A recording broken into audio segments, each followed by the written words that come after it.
Samajwadi party के प्रवक्ता हैं। पांडे जी, क्या आजम खां को टारगेट किया जा रहा है? ब्रिजेश जी, इसमें कोई संदेह है ही नहीं।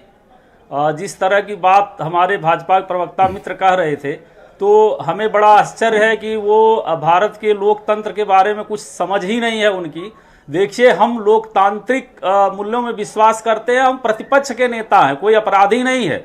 दूसरी चीज आपको ये बता दें कि जिस श्रेणी का अपराध उन्होंने किया है अब्दुल्ला आजम साहब ने, न्यायिक प्रक्रिया से जो भी फैसला आएगा हम समाजवादी लोग उसका स्वागत करेंगे, लेकिन इस श्रेणी के हजारों से अधिक मुकदमे को योगी जी ने खुद अपने ऊपर और अपने कार्यकर्ताओं के ऊपर वापस ले लिया है।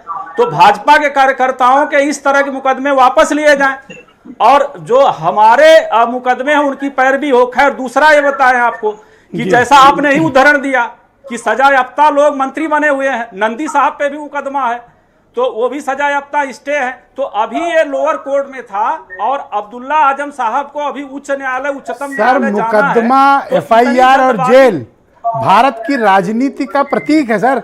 कौन जेल नहीं गया इस देश में?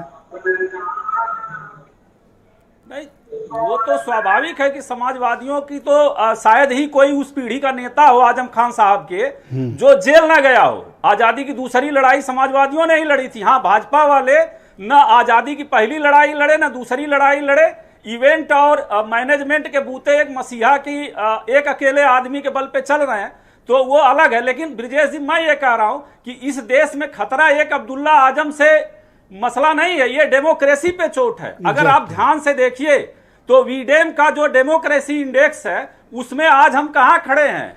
एक अकेले आदमी इसके आगे जाके राजेश चौधरी को बताया, हमारे दोस्त हैं, इनको बताया कि ये जो गड्ढा कर रहे हो ना, एक दिन खुद से भी गुजरना है, इसमें हर कोई चोट खाएगा। गड्ढा ही थोड़ी देखता है कि सामने वाला चौधरी जी है कि पांडे जी हैं या सुशील दुबे हैं। सब गिरोगे इसमें, सबके लिए मुसीबत होगी, कोई धरना ही नहीं दे पाएगा।